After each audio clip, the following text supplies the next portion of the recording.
And this is the day that the Lord has made. So sana po masaya tayo sa tahanan ng Panginoon and in the Word of God. At salamat sa Panginoon dahil nakapagpapatuloy tayo sa Kanyang gawain.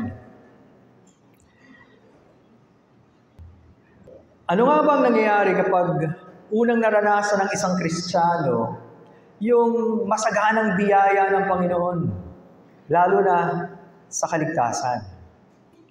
Hindi ba kung ma-imagine nyo, if you are a believer, yung unang-unang pagkakataong yun, marahil, ay isa sa masayang pagkakataon. Hindi ba? Lalo na yung magpakilala sa iyo ang Diyos kung sino siya, tapos ipakita niya sa iyo kung ano ang iyong kalagayan bilang makasalanan. Tapos makita mo na lahat ito hindi kakarapat-dapat dahil biyaya lang ng Diyos. Mahirap makalimutan ang ganoong pagkakataon, lalo na habang ikaw ay tumatagal na kumikilala sa Panginoon. Wala na marahil mas higit pa doon. Dahil tayo ay mga bagong nilalang na kay Kristo. At yan ang common denominator, isa sa marahil pagkakahawig ng mga totoong kinikilos ng Diyos. Nagiging mahalaga sa kanila yung karanasan na makilala ang Diyos. Ganon din po kapag tinignan natin sa Biblia at sa kasaysayan, lahat ng mga kinikilos ng Panginoon nagkaroon ng malaking pagbabago sa buhay nila. Kung maalala nyo ang mga apostol, kung paano sila unang tinawag ng Panginoon at handa silang iwanan ng lahat. Paglipas ng tatlong taon o kalahating taon marahil, nagkaroon sila ng pangamba, lalo na nung namatay ang Panginoon. Pero pagkatapos nun, binigyan sila muli ng Diyos ng tapang. In fact, on the day of Pentecost, Peter preached boldly, and the Bible says about 5,000 souls were saved. At sabi nun, after that, sabi sa Acts 17:6, kahit ang mga kalaban ng mga anak ng Diyos, ang kanilang observation, they turned the world upside down. Para bang nagbago ang lahat at napakalaki ng kanilang influence in the society.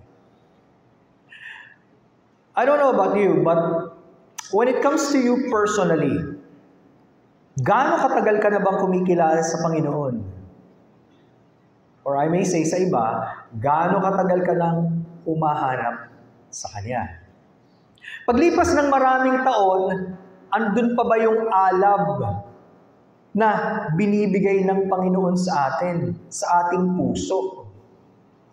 Andun pa ba yung init sa ating damdamin para tayo ay totoong magpatuloy na maglingkod sa Panginoon? Now, our message for this morning is entitled, Renewing Our Passion for God. Ang pagpapanumbalik ng ating sigasig para sa Diyos. Because whether you like it or not, as a Christian, dumarating ang panahon, you're not okay. May mga panahon, you feel bogged down, you feel depressed, demoralized, but what do you do during that situation? May the Lord be pleased to deal with us as we go to our passage later in Luke chapter 24. But let us pray. Maraming salamat aming Panginoong Diyos sapagkat pwede kaming lumapit sa inyo sa lahat ng panahon. Salamat po sapagkat hindi kayo nagpapabaya sa inyong mga anak. Salamat sapagkat mas kilala nyo kami, higit sa aming pagkakilala sa aming sarili. And so, we offer ourselves to you. Sa mga mahalagang panahon ito na pag-aaral ng inyong mga salita, tulungan niyo po kami, Panginoon, para sa inyo tumingin, para sa inyo umasa, sa lahat ng bagay, para makita namin, Panginoon, na may mas mahalaga kayong plano para sa amin. Sa mga kaibigan namin na wala pang totoong pagkakilala sa inyo, how we pray for them. Bigyan niyo po sila ng totoong kabigatan sa kanilang puso at makita nila ang kanilang buhay ay tanging sa inyo lamang nakasalalay, Panginoon, and they need you.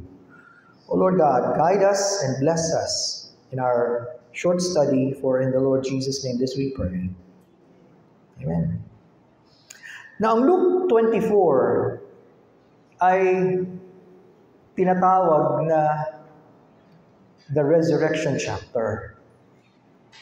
Luke 24, ito po yung pagkakataon na nalaman na ng mga apostol ng Panginoong Jesucristo na wala na siya sa kanyang libingan. At dali-dali sa kanilang pagmamadali, ipinagsabi nila sa iba. Now, yung pupuntahan nating passages ay patungkol sa dalawang alagad. Hindi sila kasama sa original 12, these apostles, pero mga tagasunod ng Panginoon. Pero iba ang naganap sa kanila. So, yung mga susunod na talata pag-aaralan natin can simply be divided into two. First of all, passion lost and passion regained. Pwede rin nating sabihin, the cause of discouragement and the cure for discouragement. Tingnan natin yung una as we go to the first one. Passion lost or the cause of discouragement. Ang kawalan ng siga-sigaw ang dahilan ng panlulumo. And you'll find that sa ating passage in Luke 24 and in verses 13 to 25. Now, binabanggit sa verse number 13 na itong dalawang alagad na ito ay patungo sa lugar na tinatawag na Emmaus. Now, Emmaus is about 7 to 8 miles from Jerusalem. Nung tinitingnan ko nga yung distansya, marahil daw yung 7 miles to be mula Baliwag hanggang Pandi. So imagine nyo. So 7 miles is about 12 kilometers. Habang naglalakbay sila, nag-uusap yung dalawang to. At isa sa kanila pinangalanan by the name of Cleopas sa verse number 18. Nababasahin ko mula sa verse number 14 sa Filipino Standard Version. At pinag-uusapan nila ang tungkol sa lahat ng mga bagay na ito na nangyari. Maraming naganap sa mga panahon yun. Pero wala nang masahalaga pa yung kamatayan ng Panginoong Jesucristo sa krus 3 days ago. At yung kapapangyari pa lang. In fact, this was the Resurrection Sunday, ang araw na nabuhay ang Panginoon. Pero para sa kanila, hindi nagkaroon ng epekto iyon. Sabi sa 15, habang sila ay nag-uusap at nagpapaliwanagan, mismong si Jesus ay lumapit at nakisabay sa kanila. Isipin niyo yun. Dalawa lang silang nagsimula hanggang eto na ang Panginoong Jesucristo sumama sa kanila. Di ba napakagandang bagay nun? Kung merong isang gusto mong makasama, hindi ba dapat ang Panginoon yun? Pero may problema. Ano yung problema? Sabi sa verse number 16, subalit tila tinakpan ang kanilang mga mata upang siya ay hindi nila makilala. Parang nagkaroon ng tabing. Hindi nila siya nakilala. Katabi nila ang Panginoon. May nagbigay na marahil, may dalawang dahilan daw posible, ba't hindi ganun nila kadaling na kilala ang Panginoon. Una, nagbago ng anyo ang Panginoon dahil siya'y nabuhay na muli. Pangalawa, hindi nila inaasahan na makikita siya. Bakit? Kasi hindi sila naniniwala na nabuhay siya muli. Kaya wala sa hinagap sa kanila na siya na yun. Pero sabi rin ni John Gill, posible din daw, isang dahilan, malungkot kasi sila eh. At dahil malungkot sila, sila ay nakatungo. Nakatingin sila sa ibaba. Kaya siguro kung tinitingnan nila, hindi nila masyadong tinitigan siya. It's possible. Pero hindi siya nakalagay. Pero isang bagay ang tiyak. Ito ay gawa ng Diyos. Ang Diyos ang may plano para turuan sila ng isang mahalagang leksyon. Kasi sabi doon, subalit tila tinakpan ang kanilang mga mata. Hindi agad-agad inalis ng Panginoon yon hanggang maranasan nila ang kanyang presensya. Para sa atin ngayon, let me ask, ano ba yung mga blinders o yung nagtatakip sa ating mata na nagiging dahilan para hindi natin makita at hindi tayo mamangha sa kadakilaan ng ating Panginoong Jesucristo sa kanyang kalwalatian. Marahil, kung ang tingin mo sa kanya ay ordinaryo, meron isa sa dalawang bagay yan. Either hindi mo siya pa nakikilala bilang Panginoon ng buhay mo at tagapagligtas, o kung Kristiyano ka, may tumatakip sa iyong mga mata. At napakaraming mga bagay ang pwedeng maghadlang sa atin dyan. Pero ano ba yun para sa iyo? Kailangan tayong siyasatin ng Panginoon. Kung hindi, pwedeng kumikilos siya sa'yo, pwedeng nangungusap siya sa'yo, pwedeng may ginagawa siya sa buhay mo, pero hindi mo siya papansinin. Dahil ordinaryo lang siya para sa'yo. In fact, sa dami ng mga tao, pag ang Panginoon ang pinag-usapan, hindi siya ang pinakamahalaga sa buhay nila. May mga tumatakip. Now, we can learn so many things from these passages. Huwag ka magpatuloy sa takbo ng buhay mo na gano'n lang. Gigising ka, gagawin mo yung dapat mong gawin, naging masipag ka, matatapos ang araw mo, gano'n na. Huwag mong hayaang gano'n lang na nagpapatuloy. Alam niyo nangyari kay Saulo, later on to be called as the Apostle Paul. Habang galit na galit siya sa mga Kristiyano, pinag-uusig niya, dahil di siya naniniwala kay Jesus, kinatagpo siya ng Panginoon. At nung kinatagpo siya ng Panginoon, wala nang naging pareho, nagbago ang lahat. At naging masigasig siya para sa Panginoon. Imposibleng makilala mo at totoong kumilos ang Diyos nang walang nagbago sa buhay mo. Now, gusto ng Panginoon na mas alamin pa yung nasa isip at puso niya. Alam na niya eh, pero gusto niyang manggaling sa kanila. Sabi sa 17, nagtanong si Jesus sa kanila, ano ba ang pinag-uusapan ninyo habang kayo naglalakad? At tumigil silang bakas ang kalungkutan sa mukha.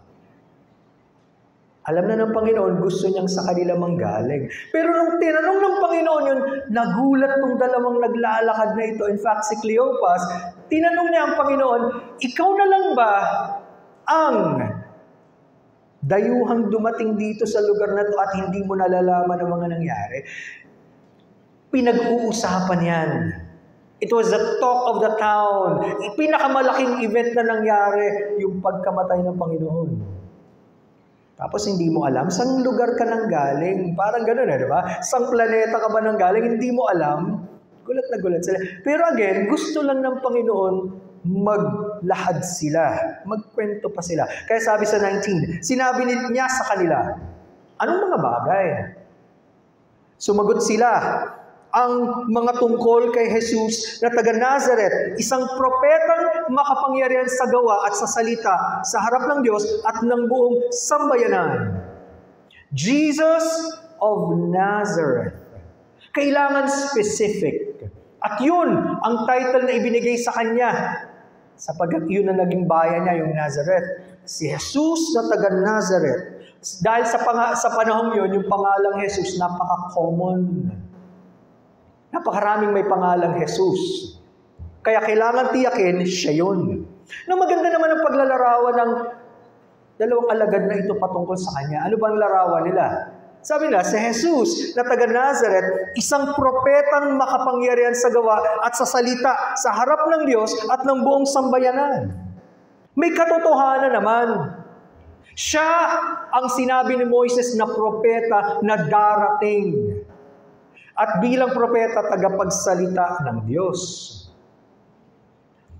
Totoo, gumawa siya ng maraming himala at nagsalita siya ng maraming makapangyarihang salita. May katotohanan. Pero may problema. Pwedeng sa kanilang kaisipan, isa lang siya sa mga propeta. Oo, dapat siyang igalang bilang propeta, pero isa lang siya sa mga Old Testament prophets. Di ba may mga nagsasabi rin ganyan? Tinatawag pa nga nila si Jesus, Panginoong Jesucristo, pero tao lang siya. Ba't mo tatawagin Panginoon kung tao lang? Di ba? Maraming ganon. Mababa ang pagtingin nila sa Panginoong Hesukristo. Parang kapantay lang ni Moses, ni Elijah, ni Jeremiah. At dun sila nagkaroon ng malaking problema. Hindi ko man naniniwala ka kay Jesus, ay totoo na ang paniniwala mo sa Kanya. In fact, kung natatandaan nyo yung tinatawag na transfiguration, yung nagpalit ng anyo ang Panginoong Jesucristo, nagliwanag siya. In Matthew 17, pinakilala ng Ama na, "This is my beloved Son, in whom I am well pleased." Siyang sinisinta kong anak. Siya yung kaisa-isang anak ng Diyos eh. Nalulugod ako sa Kanya. Siya ang inyong pakinggan. Hindi siya katulad ni Moses, hindi siya katulad ni Elijah.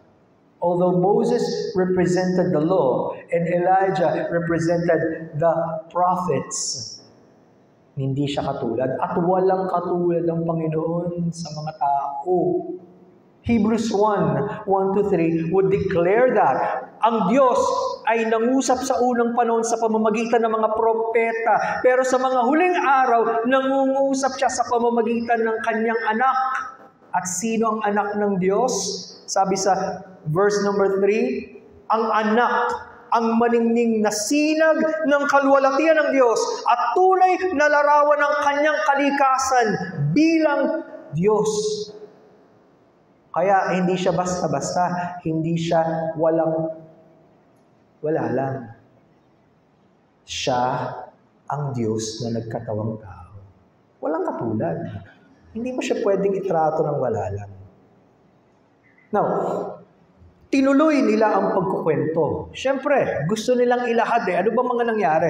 Sabi sa 22:21, ibinigay siya ng aming mga punong pari at ng mga pinuno upang hatulan ng kamatayan at ipako sa krus. Pasinin niyo yung pagpapakumbaba ng Panginoong Jesucristo. Sabi niya, walang kukuha ng aking buhay, kusa ko itong ibibigay. Hindi siya pwedeng hulihin ng kahit sino kung hindi siya ang nagbigay ng pagkakataon. Nakuha niyo? Naghanap lahat yon dahil sa plano ng Diyos. Ito problema. Dahil sa kanilang maling pagtanaw sa Panginoon, sabi sa 21, subalit umasa sana kaming siya ang tutubos sa Israel. Nakuha niyo yung mga salitang yon? Subalit, kabaliktaran, umasa sana kami. Ibig sabihin na wala yung pag-asa nila, tapos na eh. Andun pa naman yung paglalagak namin. Akala namin siya na. Iba kasi ang konsepto ng mga Hudyo sa Mesiyas. Ang kanilang pagkakilala, siya ay haring darating at gagapiin niya ang mga Romano. Hindi nila akalain na ang Mesiyas nito ay kailangan mamatay. Nawalan sila ng pag-asa. Sana. Para bang sayang. Akala ko pa naman. At sabi nila, ngayon na yung 3 araw ng kanyang kamatayan. Alam nyo, iyon ang problema kapag ang isang tao, hindi niya nakilala ng totoo ang Panginoong Jesucristo. Oo, may alam ka sa Kanya, may narinig ka patungkol sa Kanya, pero hindi mo siya totoong nakilala bilang Diyos na nagkatawang tao, bilang tunay na tagapagligtas at Panginoon. Kulang pa rin.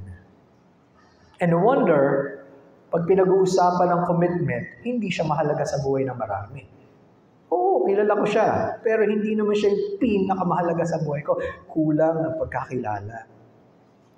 At nakakapagtaka yung susunod na sasabihin nila. Ano pa? Sabi sa 22, binigla pa kami ng ilan sa mga babaeng kasamahan namin.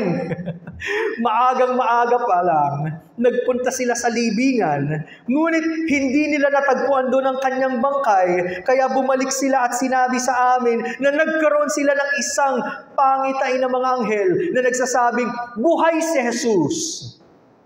Pumunta sa libingan ng ilan sa amin at natagpuan nga nilang gaya ng sinabi ng mga babae, ngunit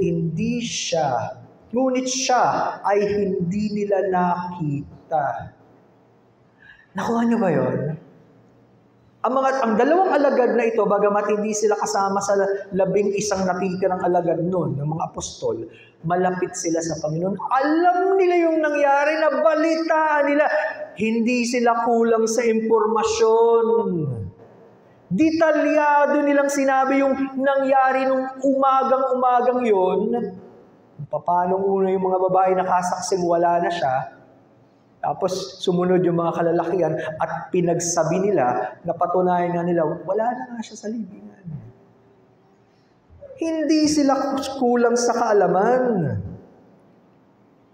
Ang problema, alam nila yung facts, hindi pa rin sila naniwala. Gaano karami sa atin? Marami nang alam. Tagal-tagal mo nang nakikinig sa Bible. Ang dami mo nang nabasa. Dami mo nang napakinggang mensahe. Anong impact sa buhay mo? Dumating ba siya talaga sa buhay mo? Sa isang makapangyarang paraan? O wala lang? Natural lang sa'yo makinig, lumabas, at pareho pa rin. You can have all the facts and the knowledge in the world. Pagdating sa Diyos, pagdating sa Biblia, kabisaduhin mo na ang salita ng Diyos. Pero hanggat hindi ka sumasampalataya na si Kristo ang Diyos, ang tagapagligtas, wala nang iba, at kailangan mo siya sa buhay mo bilang makasalanan, baka wala ka pa rin kaligtasan. Kaya pala walang pagbabago sa buhay. Di ba yan mismo ang purpose? Kaya binibigyan tayo ng Panginoon ng ganitong mga talata para makilala natin siya ng malalim. Hindi lang yung mababaw. Hindi ka makukontento kung totoong kinatagpo ka ng Diyos na mababaw ang pagtanaw mo sa Kanya o kakaunti na. Gusto mo pa na makilala siya. Just like the song, "Oh, I want to know you more."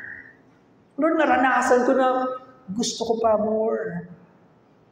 Masarap, Panginoon. Kung di mo siya naranasan, hindi mo siya gugustuhin. Sapagkat naaaliw ka sa maraming bagay. Tama?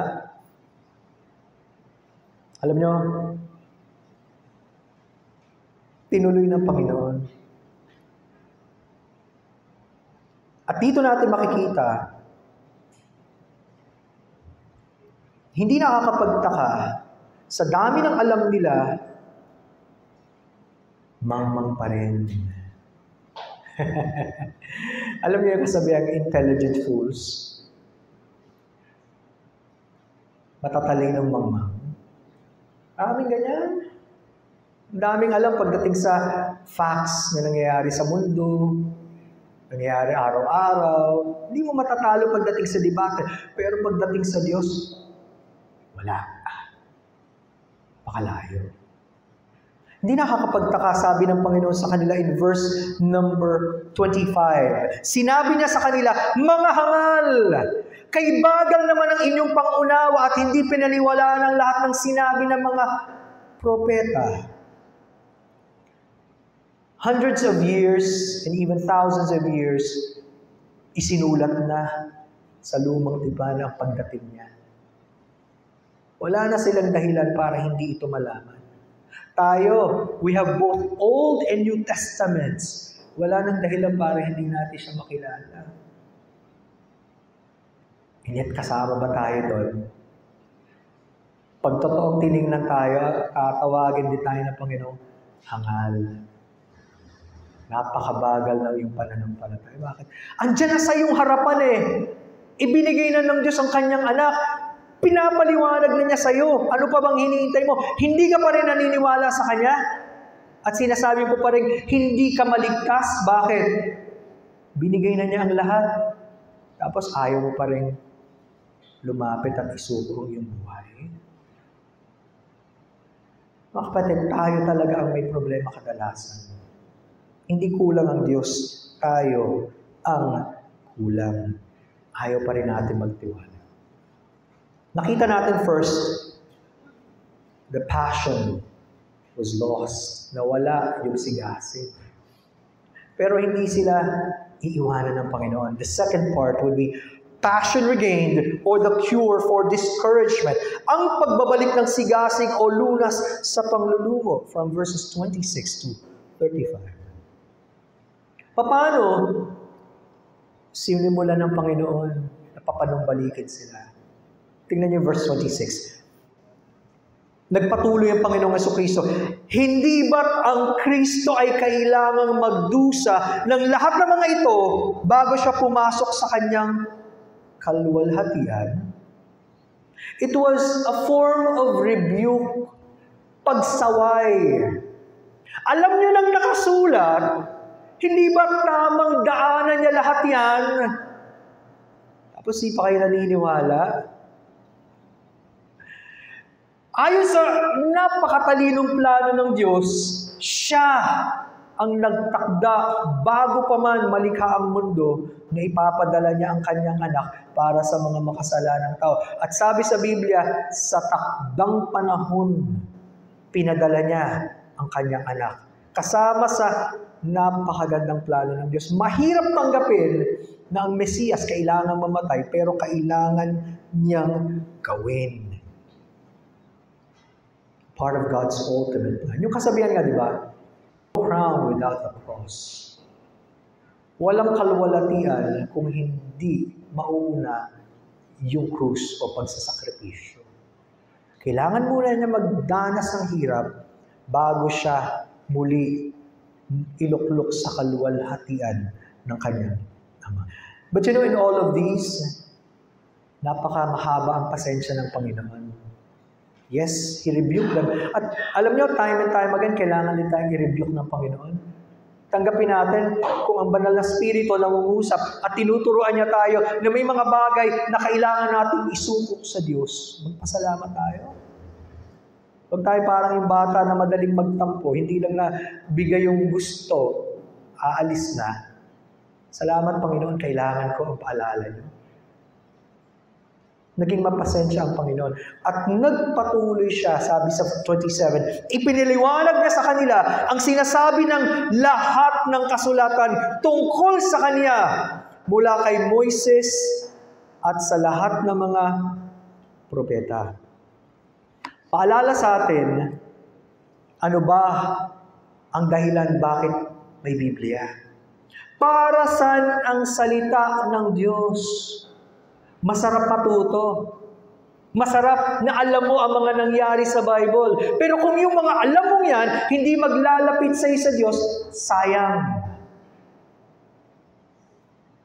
Nakakapakinig ka nga, pero wala namang epekto sa buhay mo at walang pagbabago nangyayari, sayang. Para ka lang nag-aksaya ng panahon. Gaano karaming tao ganyan? Hindi ba yan mismo ang dahilan ba tayo binigyan ng salita ng Diyos according to John 20:31? Anong sabi doon? Subalit ang mga ito ay isinulat upang kayo ay sumampalataya na si Jesus ang Kristo, ang anak ng Diyos. At sa inyong pagsampalataya, kayo ay magkaroon ng buhay sa pamamagitan ng kanyang pangalan. Again, it does not work na nakikinig ka, hindi ka naman sumasampalataya. At ang dahilan ba't ipinapakilala ang Panginoong Jesucristo sapagkat kailangan mo siyang makilala bilang Panginoon at tagapagligtas. At kapag sumampalataya ka, dun ka magkakaroon ng buhay na walang hanggan. Mahirap bang unawain yun? Kailangan mo si Kristo. Marami sa atin, marahil, kung di nyo pa naranasan ang kapanganakang muli, naghahanap kayo, paano ko maliligtas? Kailangan mo si Kristo. At siya ang laman ng salita ng Diyos mula Genesis hanggang Revelation. Siya pa rin ang sentro. At tayo pa rin sa mga matagal ng Kristiyano, siya pa rin ang kailangan natin sa araw-araw. Siya ang tinapay ng buhay. Siya ang tubig ng buhay. Sabi niya, kung wala ako, lalong wala kayo mga. Kailangan mo ba siya? At nananabi ka ba sa Kanya? At dumadating ka ba sa panahon, naiiyak ka kapag, Panginoon, ang layo-layo na ng puso ko. Wala na akong panahon sa inyo. Dumarating ba kayo sa ganon? O nag-aapuhak ka lang kapag ikaw may pangangailangan sa pera, nagkasakit, diba? May problemang malaki. Lord, tulungan niyo po ako. Hindi masamang tumawag sa Diyos. Pero nararamdaman mo ba ang malaking pangangailangan mo sa Kanya ngayon at araw-araw ng iyong buhay? Yun ang dahilan kaya siya ipinakilala at patuloy ipinapakilala sa atin ng banal na Espiritu. Kung hindi mo siya ganun kakilala bilang tagapagligtas, lumapit ka sa Kanya. Yun ang paanyaya niya eh. Huwag ka nang manatiling ganyan lang. Tuloy lang. Lumapit ka sa Kanya. At lahat ng lumalapit, hindi niya tinatapoy. Dumating ang dalawang alagad na ito sa kanilang destinasyon sa Emmaus. At pagdating nila, parang ang Panginoong Jesucristo tuloy-tuloy lang sa paglalakad. Kaya, nagtingin na siguro sila at sinabi lang, nakiusap sila, pwede bang dito na kayo muna, tumuloy? Kasi paggabi na eh. At ang mabuting bagay, pinagbigyan sila ng Panginoong Hesus.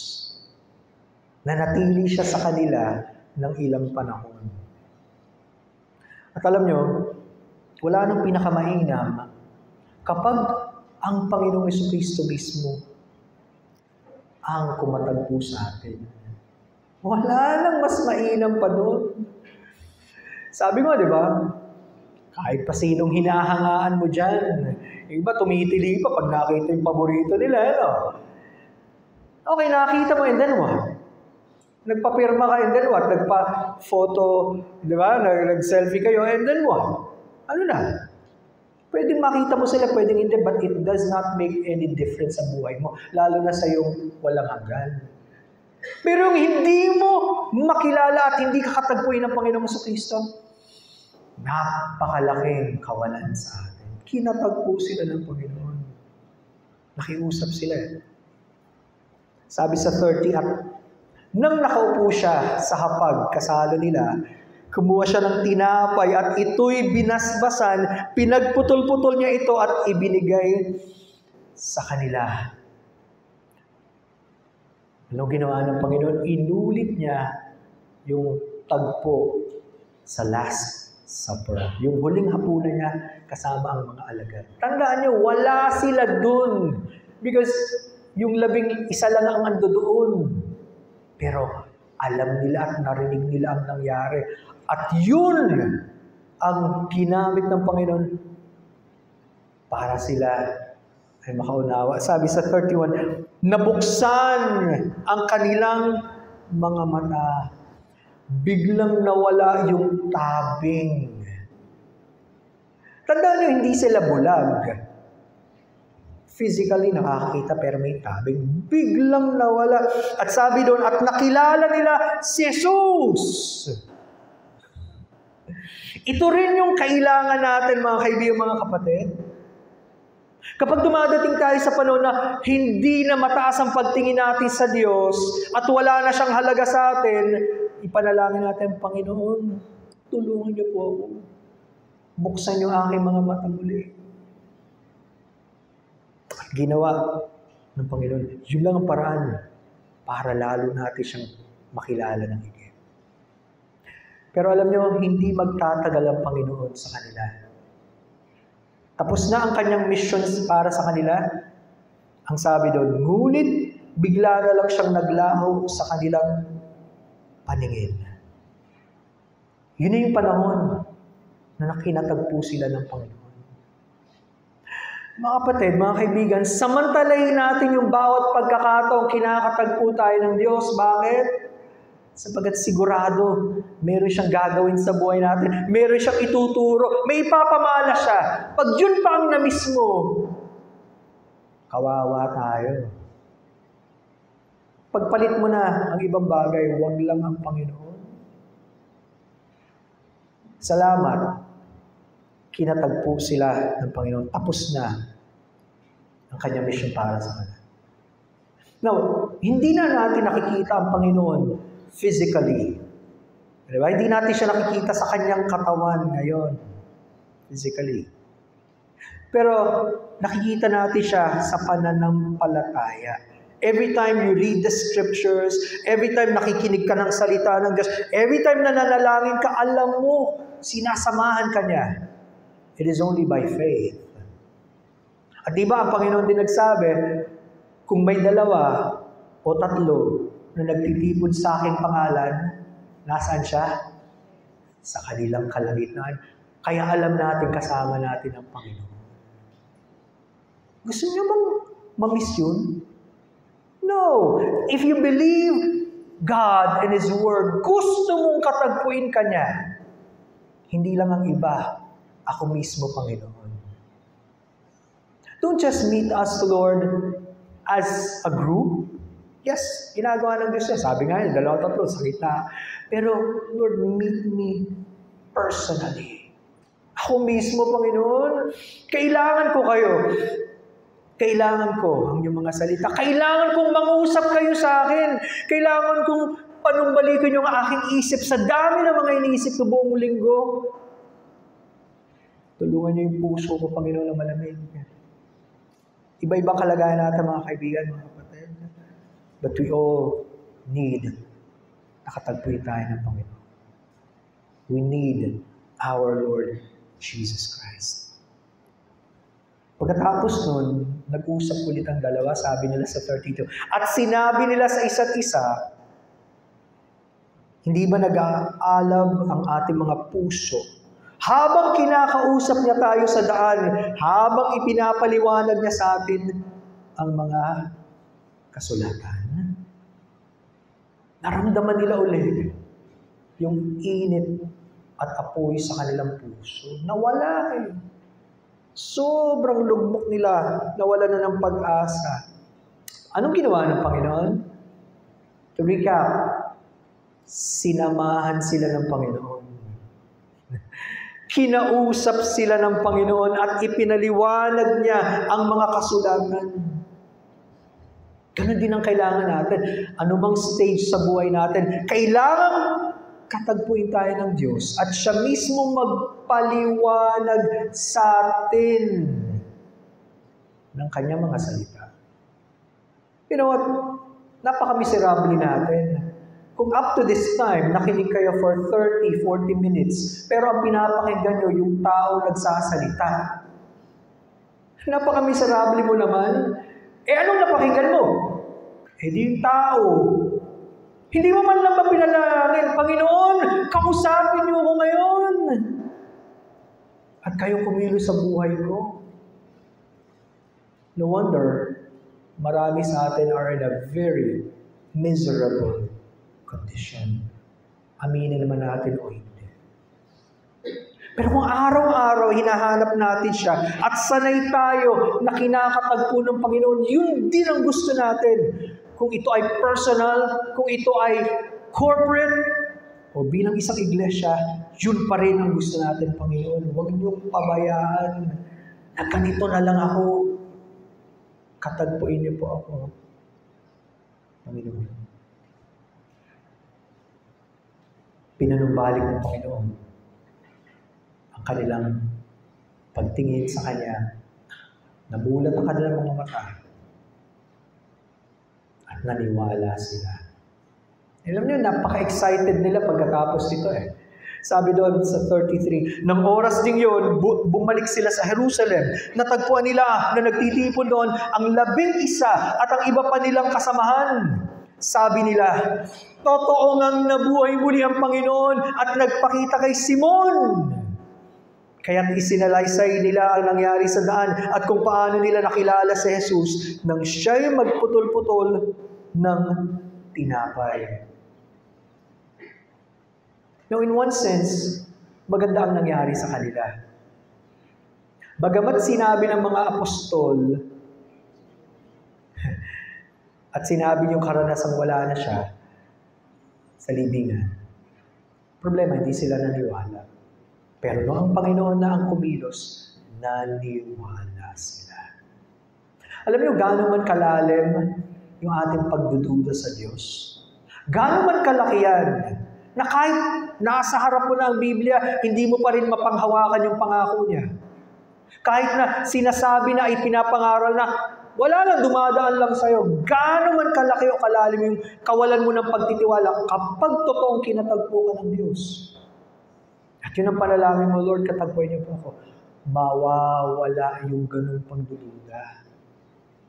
Mapapalitan ng totoong pananampalataya. Naging masaya ulit sila. At ito yung pagkakataon na marahil lumalim yung pagkakilala nila sa Kanya. Alam niyo, bawat isa sa atin, kinakatagpo ng Diyos sa isang personal na paraan. Totoo yan. Kung naniniwala kayo ng Diyos ang lumikha sa atin at may plano siya sa buhay natin, kilala ka niya. At may plano siya para sa iyo. At gusto niya na makilala mo ang Panginoong Jesucristo bilang tagapagligtas at Panginoon. Ang tanong, dahil ang Panginoon ay buhay, yun ang pinakamahalagang tanong siya ba ay nabubuhay sa iyo? Personal. Alam mo lang ba na nabuhay siya? O totoo mo siyang nararanasan bilang buhay na hari, bilang buhay na tagapagligtas? Talaga bang andyan siya? At ang kapangyarihan ng Espiritu ng Diyos ang nararanasan mo.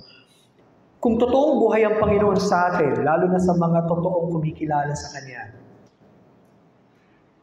siya rin ang magpapanumbalik nung init at nung apoy sa puso natin kapag oras na nawala.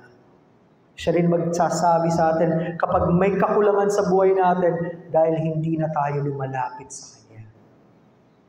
At kung panalangin mo, iligtas ka niya ngayon. Siya ay dakilang tagapagligtas. Kaya kanyang iligtas gaano man kalalim o kalawak ang iyong kasalanan. Kahit gaano karumihan, sasabihin nyo nga, hindi nyo naman alam ang nakaraan ko, alam ng Diyos. At walang kasalanan na hindi niya kaya patawarin. Kahit nga daw yung mapulang kasalanan, pwede niyang gawing napakaputi. Dahil niya. Naranasan mo na ba siya talaga sa buhay mo? Nawa ito yung maging panalangin natin. Lord, tulungan niyo po ako. Diba, just like the prayer in Psalm 119:18, open thou mine eyes, that I may behold wondrous things out of thy law, Panginoon. Kayo magbukas ng aking mata, ng aking puso, ng aking isip sa inyo. Kailangan ko kayo. Tulungan niyo po ako. Iligtas niyo po. At pag yan ang panalangin mo, it does not matter. Bata ka man, teenager ka man, middle age o mas matanda ka man, hindi pinag-uusapan. Kakatagpuin ka ng Diyos kung yan ang panalangin.